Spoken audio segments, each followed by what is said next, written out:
क्रिया को हम स्वयं मंगल बना सकते हैं। मांगलिक भावों से हर काम करें तो पूरा दिन मंगल बनता जाएगा। जैसे नींद में से उठे और प्रणाम किया तो मंगल हो गया, मंगल की शुरुआत हो गई। नमोकार मंत्र गिना, मंगल हुआ। फिर जो काम किया वो मुस्कुराते हुए किया तो वो काम भी मंगल हो गया। बोझ समझ के किया, भार समझ के किया, शिकायती लहजे में किया और मंगल हो गया। फिर घर से बाहर निकल रहे हो, ऑफिस जा रहे हो तो खुद मंगल पाठ लेकर जाओ। मंगल पाठ कैसे? एक तो हम जो मांगलिक सुनते हैं गुरु महाराज साहब के मुख से, वो मांगलिक सुनी और फिर घर से बाहर निकले। दूसरा, आप अपने आप को मंगल भाव दे करके निकलो, खुद के कामों को मंगल बता करके निकलो। घर से बाहर निकलने से पहले बोलो, मैं जिस कार्य के लिए जा रहा हूँ वो कार्य मंगल है, यह समय मंगल है, पूरा जगत मेरा सहयोगी है और मुझे किसी से कोई शिकवा शिकायत नहीं है। मैं सबके लिए आभारी हूँ। आभार आभार आभार, ऐसा कहते हुए घर से बाहर कदम रखो। जनरली हम लोग किसी भी काम के लिए निकल रहे होते हैं तो हम काम शुरू करने से पहले ही उस काम के बारे में डाउट से भर जाते हैं। जैसे सपोज़ कुछ लोग अपनी उधारी को वसूलने निकल रहे हैं, उगाही के लिए जा रहे हैं, तो जाने से पहले क्या कहते हैं? पता नहीं वो देगा नहीं देगा, बहुत कंजूस आदमी है, उधारी आएगी या नहीं आएगी, बहुत मुश्किल है, मुझे पता है उसने उसका भी नहीं दिया, उसका भी नहीं दिया, उसका भी नहीं दिया, मेरा दे देगा इसकी कोई गारंटी नहीं है। हमने अपने आप को पहले ही निगेटिव बना लिया, डाउट से भर लिया, अब बाहर जा रहे हैं। जो लोग जॉब पे जाते हैं वो जाने से पहले कहते हैं ओफो आज फिर वही थकाने वाली उबाऊ जॉब, फिर जाना पड़ेगा, ये कब सैटरडे संडे आएगा, कब फ्री होऊंगा। वो जॉब पे जा रहे लेकिन खुश नहीं जा रहे, अपनी जॉब से प्यार नहीं कर रहे, तो जॉब को अमंगल बना दिया। जो बिजनेस के लिए निकलते हैं घर से, वो पहले ही कहना शुरू कर देते हैं, अरे बाप रे इतना ट्रैफिक, रास्ते में क्या हाल होगा, 2 घंटे में तो आधी एनर्जी तो वैसे ही ख़त्म हो जाने वाली, और इस ट्रैफिक से भगवान बचाए। ये लोग कब सुधरेंगे, सरकार कब समझेगी। सबको गाली गलौज करते हुआ, अपशब्द बोलता हुआ, दिल से दुआ की जगह बद्दुआ देता हुआ आदमी घर से बाहर निकलता है। अब वो अपने कार्य को पहले ही अमंगल बना देता है और दुकान खोलने से पहले सोचता है पता नहीं आज ग्राहक आएगा कि नहीं आएगा, पता नहीं क्या होगा, आज का दिन कल की तरह ना बीते। अब कल किसी के साथ बुरा हुआ हो तो वो कल के बुरे को याद करके आज के दिन को फिर बुरा बना डालता है ना। तो अमंगल हम खुद बना देते हैं। घर से बाहर निकलने से पहले बोलो कि मेरी जॉब बहुत बढ़िया है, मुझे अपने काम से प्यार है, मुझे अपने बिजनेस से प्यार है, क्योंकि ये बिजनेस ही तो है जिसकी वजह से मैं अपनी ज़िंदगी को अच्छे से जी पा रहा हूँ, मैं अपने परिवार को सुख समृद्धि के साधन दे पा रहा हूँ। इस बिज़नेस की महत्ता को मानो। लेकिन हम लोग जो बिज़नेस करते हैं उसको महत्व कम देते हैं, और जो पड़ोसी बिज़नेस करता है कहीं ना कहीं मन में उसका महत्व रहता है, वो ठीक कर रहा है, वो खूब लोगों को आकर्षित कर रहा है, वो खूब माल बेच रहा है, वो खूब पैसे कमा रहा है, देखो उसकी तो चांदी चांदी है, और एक मुझे देखो। हम खुद ही खुद को इन्फीरियर बना लेते हैं, खुद के कामों को खुद ही तवज्जो नहीं देते। और जब हम ही अपने कामों को तवज्जो नहीं देंगे तो हम लोगों से कैसे उम्मीद करें कि वो हमारे कामों को तवज्जो दे। इसीलिए छोटा सा काम है बिजनेस के लिए बाहर निकलना, लेकिन मुस्कुराते हुए निकलो, मंगल भावों के साथ निकलो, 3 लाइनें बोल कर निकलो, यह कार्य मंगलमय है, ये समय मंगलमय है, पूरा जगत मेरा सहयोगी है, मैं सबका आभारी हूँ। आभार आभार आभार, मेरे हृदय में किसी के प्रति कोई शिकवा शिकायत नहीं है। ऐसा बोल करके निकलो तो आपका पूरा दिन अच्छा होता जाएगा। ऐसे ही जब रात को लौटो तो लौटने पर फिर बोलो आज का दिन बढ़िया रहा। अब आप कहोगे कि अगर बढ़िया नहीं रहा तो कैसे बोलें? अगर बढ़िया रहा, गले में पैसे आए तब तो कह देंगे कि बढ़िया रहा, अभी गले में पैसे नहीं आए तो कैसे कह दे कि बढ़िया रहा? तो भी कहना कि आज का दिन बहुत बढ़िया रहा। आपके ये कहने से कि बहुत बढ़िया रहा, आगे दिन और बढ़िया होने लग जाएगा। और घर पे आके बोला बहुत टेंशन में हूँ, ये नहीं काम पटा, वो नहीं पटा, ग्राहक नहीं पटा, दुकानदार नहीं पटा, फला नहीं हुआ, फला नहीं हुआ। तो आपने क्या किया, नेगेटिव जो हुआ उसको बोल बोल करके और वजन दे दिया। एक तो आपने बोल के वजन दिया, दूसरे सुनने वालों ने और मान लिया कि अब ये दिन बहुत ख़राब चल रहे हैं, अभी दिन बहुत ख़राब चल रहे हैं। जो आपके घर में जिसने भी आपको सुना उसने भी ये मान लिया कि दिन खराब चल रहे हैं। अब दो लोगों ने मान लिया कि दिन खराब चल रहे हैं तो क्या होगा, दिन खराब हो जाएगा। दो लोगों ने मान लिया दिन खराब चल रहा है तो दिन खराब हो जाएगा।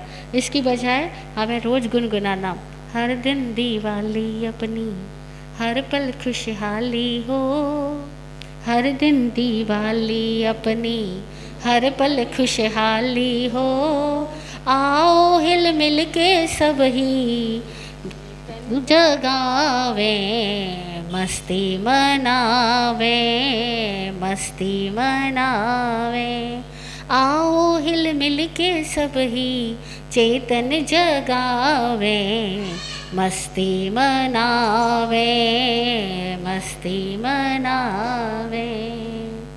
खुद को बोलो हर दिन बढ़िया है, आज का दिन भी बढ़िया, जो हुआ तो बढ़िया, कुछ अच्छा नहीं हुआ तो भी अच्छा है क्योंकि बुरा तो नहीं हुआ, कुछ अच्छा नहीं हुआ तो भी बढ़िया है, बुरा तो नहीं हुआ ना, इस बात के लिए धन्यवाद दे दो।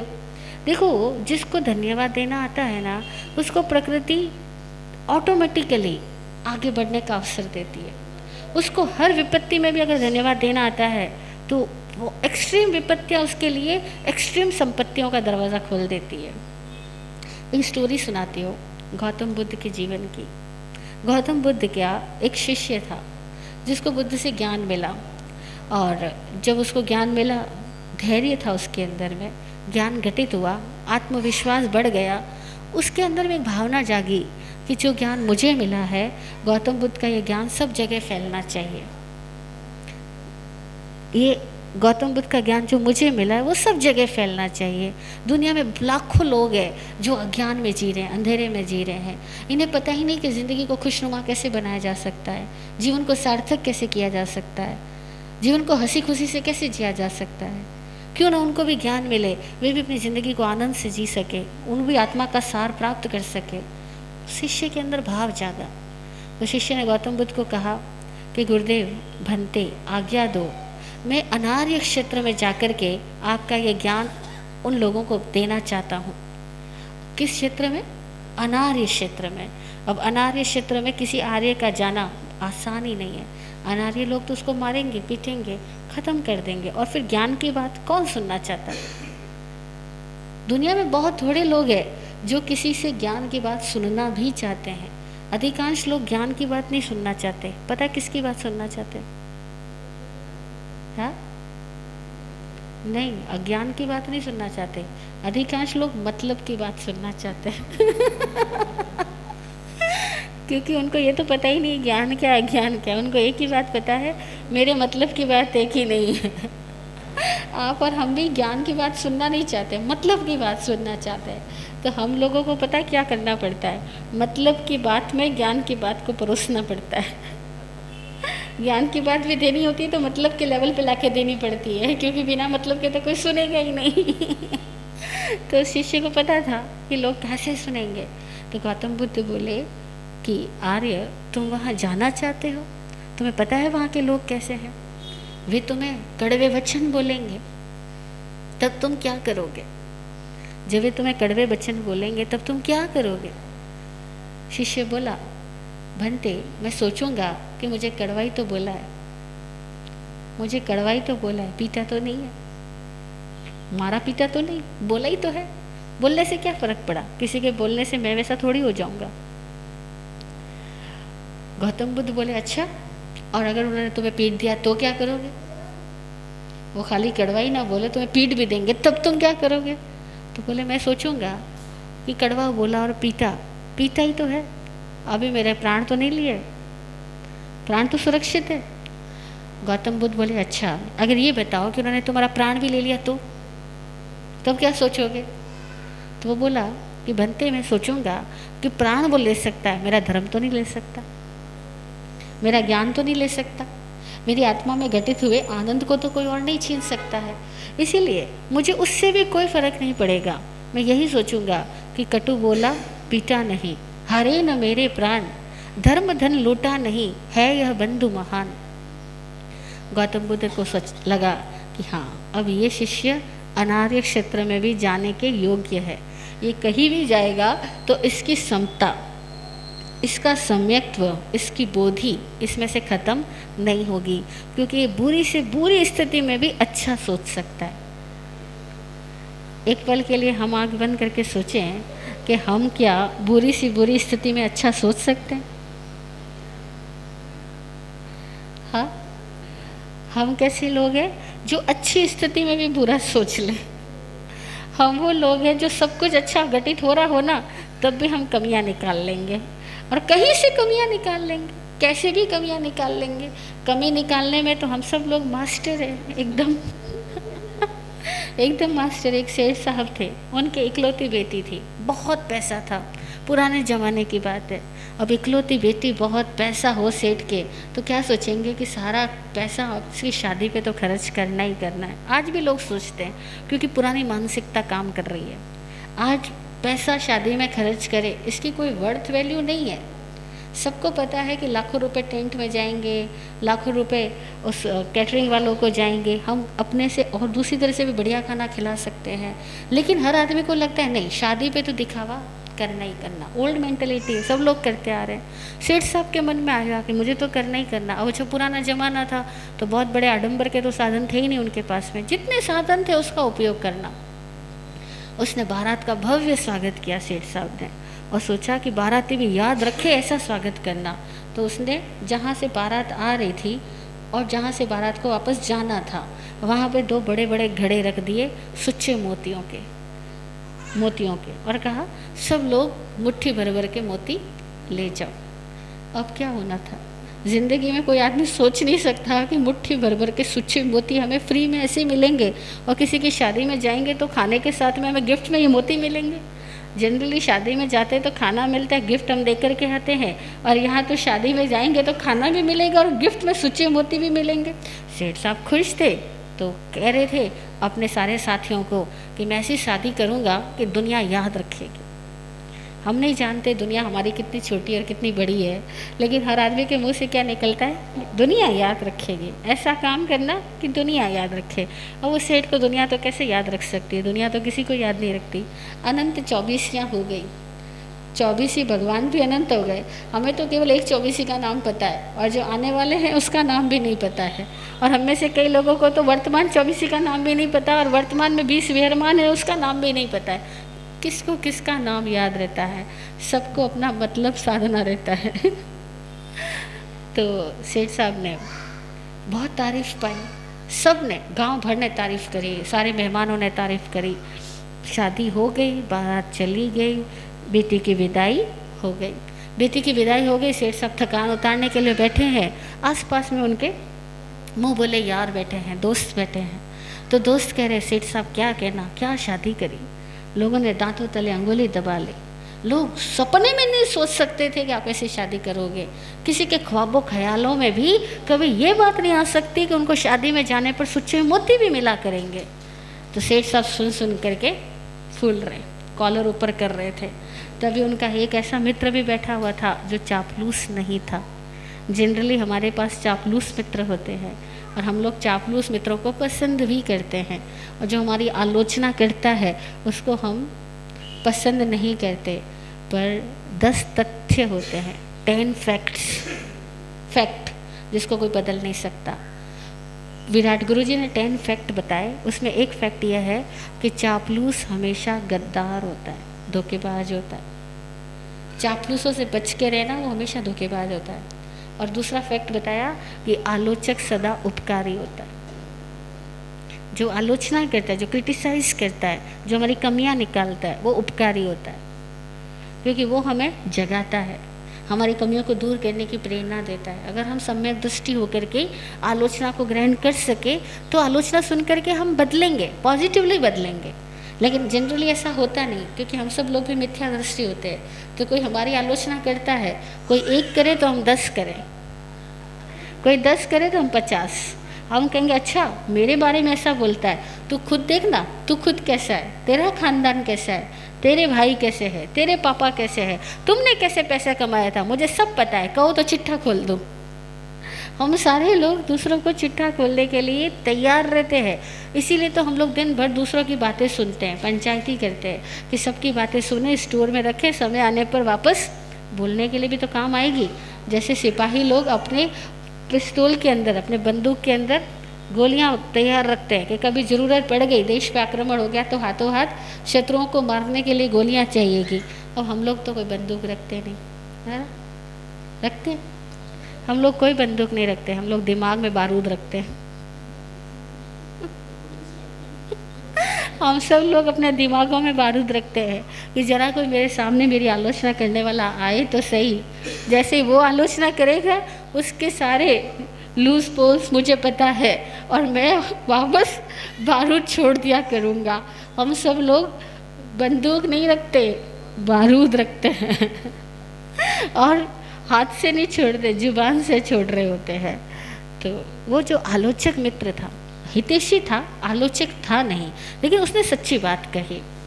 उसने कहा सेठ साहब, माना कि आपने जैसी शादी करी ऐसी शादी हमने कभी ना सुनी है ना कभी देखी है, और हम भी नहीं सोचते कि ऐसी शादी आने वाले टाइम में कोई लोग देखेंगे। लेकिन दुनिया तो दुनिया है, इनकी भी नज़रों में, दुनिया वालों की नज़रों में भी कुछ तो नई अदा होती ही है कि वो खामी ना निकाले, ऐसा संभव ही नहीं है। ऐसी कोई विधा नहीं, सब हो जावे फिदा वही। ऐसी कोई विधा नहीं, सब हो जावे फिदा वही। एक की उलझन एक की सुलझन दुनिया दीनी, एक की उलझन एक की सुलझन दुनिया दीनी। नुक्ता चीनी नुक्ता चीनी, तेरी इस आदत ने तेरी खुशियाँ छीनी। नुक्ता चीनी नुक्ता चीनी।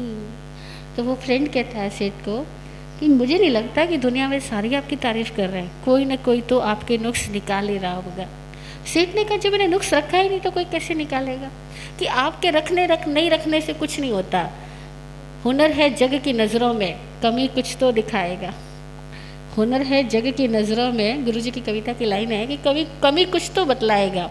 वो जगत हुनर रखता है, कमी निकाल देगा। सेठ कैसा हो ही नहीं सकता।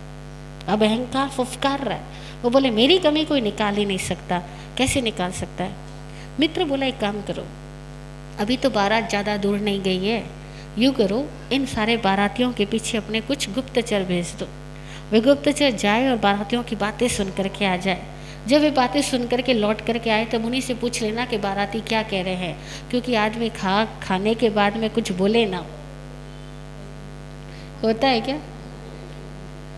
खाने के बाद में आदमी कुछ बोले ना, ऐसा होता ही नहीं है। जब तक खाना ना मिले दिमाग खाली रहता है, तब तक बोलने में आदमी असक्षम है। लेकिन खाना मिला नहीं और बोलना चालू हो जाएगा।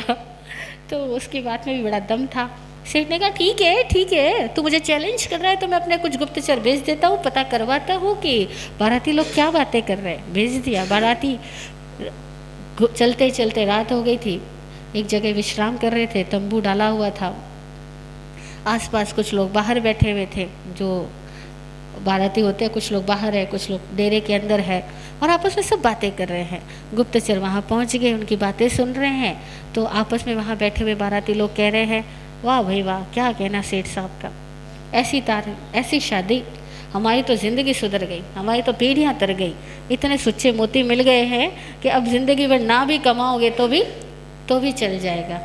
तो दूसरा बाराती कहता है, बात तो तू सच्ची कह रहा है, सेठ साहब ने ऐसे सुच्चे मोती दे दिए कि ज़िंदगी आराम से गुजर जाएगी, लेकिन फिर भी सेठ हो ना हो, है तो कंजूसी। और ये बनी है, और ये मारवाड़ी बनी है, ये तो कंजूसी होते हैं। ये कितना भी दान कर दे तब भी इनकी कंजूसी तो नहीं छूटती। वो गुप्तचर के कान खड़े हो गए, मेरे सेठ के लिए आदमी कंजूस कैसे कह रहा है, जिसने बिना सोने को, बिना चांदी को, बिना किसी मोल ताल तोल को देखे सबको लुटाया है, चांदी के बर्तनों में खाना खिलाया, और वो कह रहा है मेरा सेठ कंजूस है। कंजूस कैसे? तो दूसरा पूछता है सेठ कंजूस कैसे हुआ? तो कहा देखा नहीं था तूने, वो जो घड़े का मुंह था वो कितना था, घड़े का मुंह कितना था, एक मुट्ठी भर के बाहर निकालो तब तक में भी कुछ मोती के दाने तो घड़े के अंदर ही रह जाते थे, वो सारे निकल ही नहीं पाते थे। घड़े का मुंह तो पूरा चौड़ा रखना चाहिए था, सेठ तो कंजूस ही रहा। अब वो बात उन्होंने सुनी और रातों रात लौट करके आ गए, आकर के सेठ साहब को बताई। सेठ साहब के मेरा मित्र सच कह रहा था कि आदमी कमी तो कहीं से भी निकाल लेगा, गुण निकालना आसान नहीं है, दोष निकालना, दूसरों के निकालना हो तो बहुत आसान है और खुद के निकालना हो तो बहुत मुश्किल है खुद के निकालना हो तो बहुत मुश्किल है।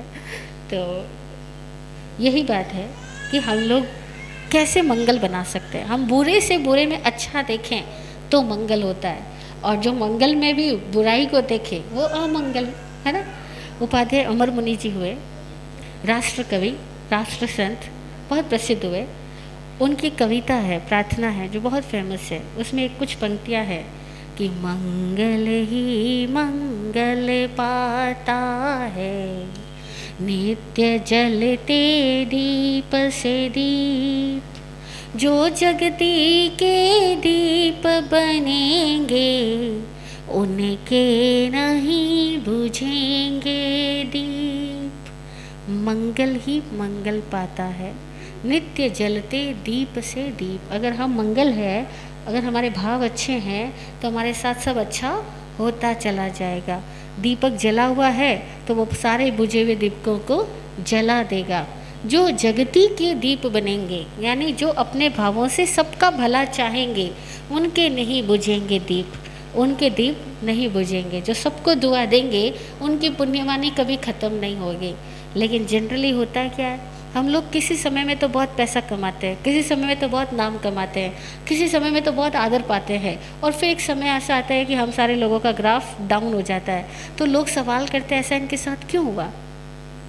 तो अक्सर हम लोग जवाब देते हैं कि भैया वो पुण्य कर्मों का उदय था, अब पाप कर्मों का उदय हो गया, इसीलिए इनके साथ ऐसा हुआ।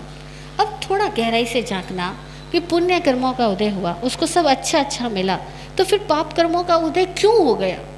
उदय में कोई कर्म आता है तो क्यों आता है, और पहली बात कि वो कर्म ऐसा पाप कर्म बना ही क्यों था। दोनों बातों को सोचना। कल ही एक भाई आया, कह रहा था कि महाराज साहब पहले मेरे पुण्य कर्म बहुत उदय में थे, मैंने बहुत मेहनत की, बहुत धन कमाया, और आज मेरा सारा ग्राफ डाउन हो गया, ज़रूर मेरे पिछले जन्मों के पाप उदय में आ गए। मैंने कहा भाई साहब पिछले जन्म को तो कोई नहीं जानता, ना आपने देखा ना मैंने देखा, पर एक बात पक्की है कि ग्राफ चढ़ता चढ़ता नीचे गिरा है तो एक ही कारण है कि इस जन्म में कुछ गलतियाँ करी है। इस जन्म की गलतियों को टटोलो। जब आदमी के पास पुण्य बढ़ रहा था, पैसा बढ़ रहा था, नाम बढ़ रहा था, गुण बढ़ रहे थे, तब क्या हुआ? बाहर से तो उसकी समृद्धि हो गई, भीतर में योग्यता उसने उतनी बढ़ाई नहीं, भीतर में समझदारी बढ़ाई नहीं, उदारता बढ़ाई नहीं। अपना घर रोशन करना चाहा, दूसरों के घरों में उसने रोशनी नहीं पहुंचाई। जब दूसरों के घरों में रोशनी नहीं पहुंचाई तो उन सब की बद्दुआओं ने तुम्हारे घरों की रोशनी भी बुझा दी। ऐसा होता है। जब आदमी धन कमाता है और उदार नहीं होता है तो उसका कमाया हुआ धन भी वापस चला जाता है। इसीलिए धन कमाओ लेकिन खुद मालिक मत बनो। सब मालिक है, सबका हिस्सा है, पूरी प्रकृति का हिस्सा है, इसलिए सबको दो। आपने देखा होगा, मैंने देखा, गाँवों में विचरण करते हैं हम, तो कई गाँवों में जहाँ जैन लोग नहीं रहते हैं वहाँ हम ठेठ देहाती लोगों के बीच में भी प्रवचन करते हैं। और जब ठेठ देहाती लोगों के बीच में प्रवचन कर रहे होते हैं तो हम उनको कभी कहे कि आप तो रोज़ सुबह उठ के धरती को प्रणाम करते ही हो। वो बोले अरे क्या बात करते हो महाराज, हम तो रोज़ सुबह उठ के धरती को प्रणाम करते हैं, धरती को प्रणाम करते हैं, पौधों को पानी डालते हैं, और जब चूल्हे पर दूध रखते हैं तो सबसे पहले दूध को एक चम्मच से निकाल करके अग्नि में डालते हैं। मैंने कहा वो क्यों? तो बोला अरे जो अग्नि हमारा भोजन, हमारे लिए भोजन पकाती है, पहले उसको तो भोग दें। दूसरों को भोग दिए बिना हम नहीं खाते। और हम रोटी भी बनाते हैं तो पहले तो हम 2 रोटी दूसरों जानवरों के लिए निकालते हैं। जब हम सबको दे देते हैं फिर हम खाना खाते हैं। और थाली में खाना खाने के बैठते हैं तो भी पहले एक हिस्सा बाहर निकाल के रखते हैं, पहले देते हैं फिर खाते हैं। और हमारे यहाँ पर खाते ही खाते चले जाते हैं, देने का तो ख्याल ही नहीं आता है ना। और जब हम देते नहीं हैं तो धन कमाया और उदार नहीं बने, नाम कमाया, दूसरों को श्रेय नहीं दिया, सारा श्रेय खुद ही लेते चले गए, तो क्या होगा? ग्राफ वापस नीचे आ जाएगा। तो पुण्य पाप में क्यों बदल गए? क्योंकि भावना सही नहीं रख पाए, अहंकार आ गए। अहंकार आते ही पुण्य पाप में बदल जाता है, समृद्धियाँ वापस विपत्तियों में को लाने वाली बन जाती है। इसीलिए बहुत संभल करके पुण्यों का भोग करना होता है। दुखों में तो आदमी फिर संभल जाता है, लेकिन सुखों में संभलना आसान नहीं होता। और सुखों में जो आदमी गिर जाता है फिर वो आदमी इतना नेगेटिव हो जाता है पूरी दुनिया वालों के प्रति, पूरे लोगों के प्रति। कहता है कि मैंने जब पैसा था सबका भला किया, आज कोई मुझे पूछता तक नहीं है, आज कोई मुझे उधार तक नहीं देता है। और मैंने इन लोगों को दुकानें लगवाई थी, इन लोगों के बच्चों की शादियाँ करवाई थी, आज मैं बीमार हो गया तो सब मुझे छिटक करके चले गए। अब सुख भोग के जब दुख में गिरा है तो वो महान कर्मों का बंधन करता है, क्योंकि वो बहुत नेगेटिव हो जाता है। कोई विश्लेषण नहीं करता कि मैं सुख भोग के नीचे गिरा हूँ तो मेरी कहाँ गलती रही कि मैं नीचे गिरा। जीवन विकास का नियम है, जीवन की गति, जीवन एक गति है और हर गति के कुछ नियम होते हैं। जीवन की गति के नियम है कि अगर कोई चढ़ रहा है तो चढ़ता जाएगा, वो गिरेगा नहीं, वो चढ़ेगा। अगर वो गिरता है तो उसकी भूल है। अगर हम बढ़ रहे हैं तो बढ़ेंगे, हम गिरेंगे नहीं। अगर हम गिरते हैं तो हमारी भूल है, पर हमें अपनी भूल को सुधारना चाहिए। पर हम ये लैंग्वेज बोल करके कि अरे भैया पिछले जन्मों का कोई फल होगा, ऐसा पता क्यों बोलते हैं? ताकि हम रिस्पॉन्सिबिलिटी ना लेवे, हम हाथ चिटक दें, पल्ला झाड़ दें कि मेरी तो कोई गलती नहीं है, मैं तो बहुत अच्छा आदमी हूँ, वो तो पिछले जन्मों के कर्म उदय में आ गए इसलिए मेरे साथ बुरा हो गया। वो कर्म उदय में कब आएंगे? जब तक हम नेगेटिव मोड पे नहीं आए तब तक हमारे पास्ट के कितने भी नेगेटिव कर्म हमारे अकाउंट में पड़े हुए हो वो स्क्रीन पे नहीं आ सकते। अगर हमारे सबके पास्ट में नेगेटिव कर्म भी है, पॉजिटिव कर्म भी है, तो स्क्रीन पे वही कर्म आएंगे जिसका चैनल का बटन हम दबाएंगे। जैसे हमारे टीवी के अंदर में सारे तरह के प्रोग्राम्स है, लेकिन हम कौन सा वाला बटन दबाएंगे स्क्रीन पे वही प्रोग्राम्स आएंगे, ठीक है ना। जो चैनल चलाएंगे वही आएंगे। अब मैच वाला चैनल चलाओगे तो मैचेस आएंगे, और अगर शेयर मार्केट वाला चैनल चलाओगे तो उसकी न्यूज़ आएगी, ठीक है ना। मूवी वाला चलाओगे तो मूवीज़ आएगी। ऐसे अगर हमारे अब भी हम नेगेटिव होएंगे, अहंकारी होएंगे, प्रमादी होएंगे, लापरवाह होएंगे, घमंडी होएंगे, कंजूस होएंगे, तो ही हमारे पास्ट के बुरे कर्म हमारे सामने उदय में आएंगे। कर्म जो स्टॉक में पड़े हैं यानी सत्ता में पड़े हैं, वो सत्ता में पड़े हुए कर्म उदय में आने का भी एक साइंस होता है। कोई चीज़ें अचानक ऐसे ही नहीं हो जाती, होती है तो पहले हमारे दिमाग में, हमारी भावनाओं में, हमारे विचारों में कुछ घटनाएं घटती है, तब वो चीज़ें होती है। संभल के चलने की ज़रूरत है पूरी जिंदगानी में। धर्म हमें संभल के चलने की सीख देता है कि हर पल संभल के चलो, हर पल भावों को सुधारो। पैसा आ गया तो अहंकारी मत बन जाओ, पैसा आया तो दानी बनो, उदार बनो। जो देता है वो बढ़ता है, जो खाली लेता ही लेता जाता है फिर उसका ग्राफ नीचे वापस आ ही जाता है। तो हम बात कर रहे थे कि ये जिंदगानी है, हमें सब चीज़ों को मंगल बनाना है। मंगल बनाएंगे तो सब लोग खुश होंगे। और हम अमंगल हो गए, और हम अमंगल हो गए तो पता क्या होंगे?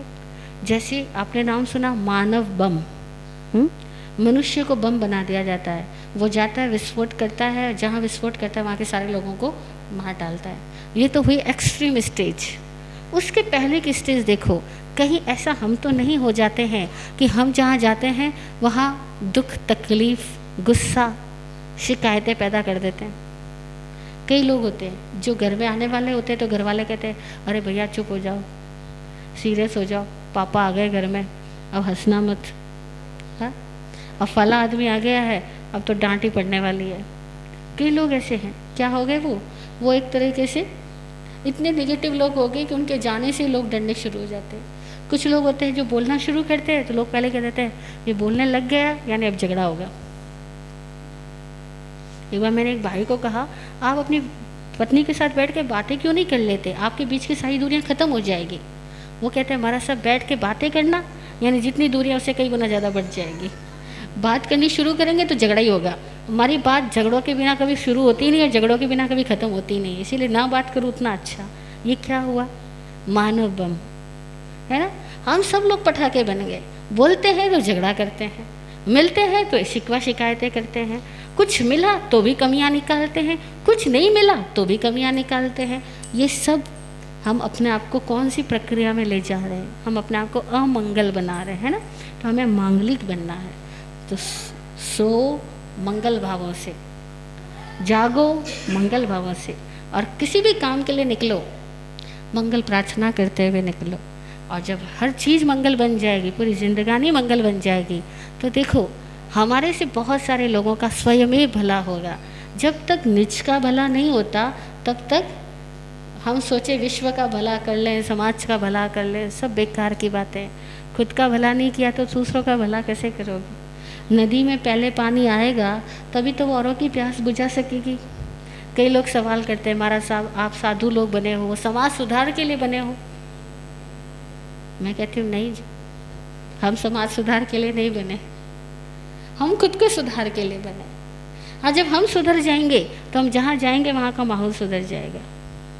लेकिन हम समाज सुधार के लिए नहीं बने, क्योंकि जिसके अंदर ही दिया नहीं जला वो औरों के दिए क्या जलाएगा।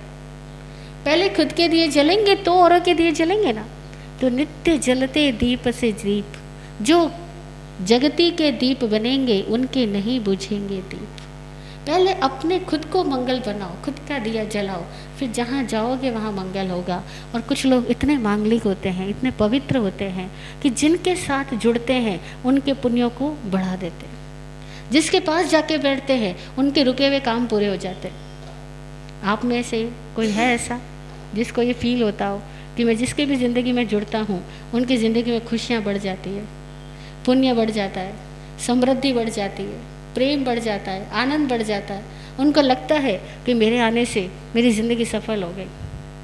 अगर हम में से कोई ऐसा नहीं है और हमें ऐसा फील होता है कि हम ऐसा नहीं है, तो बनो, ऐसे बनो, इतने मंगलमय बनो, इतने पवित्र भावों वाले बनो कि जिसके पास बैठो उसके काम सरने लग जाए। हम लोग जब ओलियों के दिन आते हैं ना, ओली तप की आराधना के दिन आते हैं, तब श्रीपाल चरित्र पढ़ते हैं। सुना आपने कभी श्रीपाल चरित्र को? लगभग जैन समाज के लोगों ने सुना पढ़ा है ही है। श्रीपाल चरित्र में एक बहुत अच्छी घटना आती है कि श्रीपाल जी जब घर से बाहर निकल गए, ठीक है, बड़े संकट आए उनके ऊपर, फिर भी वो ऐसी पुण्य आत्मा थे कि जिसकी दुकान पे जाके बैठते उस दुकान पे बरसों से अगर कोई धंधा नहीं हो रहा तो धंधा होना शुरू हो जाए। उसके अगर माल डूबा हुआ है तो माल बाहर आ जाए। जिसके पास जाके बैठे, किसी योगी के पास गए, किसी जंगलों में किसी साधु के पास गए, तो साधु की बरसों की जो साधना पूरी नहीं हो रही थी, जो मंत्र सिद्ध नहीं हो रहा था, श्रीपाल जाके बैठे उसका मंत्र सिद्ध हो गया। कोई सोने को सिद्ध कर रहा था, स्वर्ण रसायन सिद्धि कर रहा था, हो ही नहीं रहा। जिस दिन श्रीपाल जी गए उसी रात को उसका स्वर्ण रसायन सिद्धि का मंत्र उसको सिद्ध हो गया। ऐसे श्रीपाल जी पुण्यवान थे। क्यों थे पुण्यवानी? क्योंकि सबका भला चाहते थे, शिकायत नहीं करते थे, धन्यवादी थे, प्रणाम करते थे, घमंडी नहीं थे, बात बात पे रूठते नहीं थे, नाराज नहीं होते थे, दूसरों की कमियां नहीं निकालते थे। इसीलिए ठीक है ना। तो कुछ मंगल से अमंगल निकालते हैं और कुछ ऐसे हैं जो अमंगल में से भी मंगल निकालते हैं। तो अभी भी हम में से कई लोग ऐसे हैं जो इतने बड़ी उम्र के होने पर भी नाराज हो जाते, गुस्से में आ जाते, कई बार खाना भी छोड़ देते, कई बार बोलना छोड़ देते, मिलना जुलना छोड़ देते। और जब किसी दिन गुस्सा शांत होता है, महीनों सालों बीत जाते हैं, तब हम उनसे मिलते हैं और जब मिलते हैं तब भी पुरानी बातें जरूर याद दिला के कहते कि तब तुमने मेरे को ऐसे कहा था, ऐसा किया नहीं था, कहा था आऊँगा मिलने और आए नहीं थे, सारी शिकायतें करते। अगर हम ऐसे लोग हैं तो हम मांगलिक नहीं है, मंगल नहीं है, हमारे जाने से किसी का पुण्य बढ़ने वाला नहीं है ना।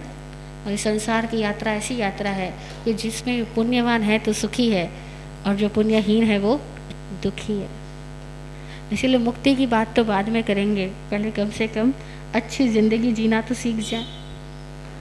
अच्छी पुण्यवान तो हो जाए कि जिसके पास जाओ वो हंसे, आप भी मुस्कुराओ। हाँ, जिसके पास जाओ उसके गुणों की तारीफ करो। गुणों की तारीफ कर सकते हैं ना, और गुणों की तारीफ करने में कोई पाप नहीं लगता, लेकिन फिर भी हम गुणों की तारीफ कर पाते? भाई जिस हलवाई ने खाना बनाया, हमने खाना खाया, आप बताओ अगर हलवाई को जाके सब लोग कहते थैंक यू भाई, बहुत बढ़िया खाना बनाया, उसको कितना मज़ा आएगा?